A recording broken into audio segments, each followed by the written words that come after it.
তো বন্ধুরা দেখতেই পাচ্ছ আজকে অজয় সাউন্ড ভাড়া যাচ্ছে গুপ্তিপাড়া হাই স্কুল মাঠ।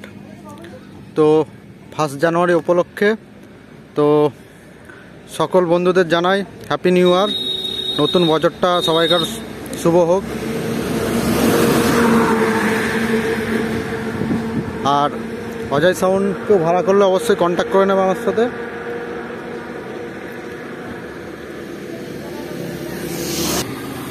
আর এই চ্যানেলে নতুন হয়ে থাকলে চ্যানেলটা অবশ্যই সাবস্ক্রাইব করে নেবে। তো দেখতেই পাচ্ছ কালকে থেকে জোর কম্পিটিশন আছে, কারোর যদি দেখার ইচ্ছা থাকে অবশ্যই আসবে।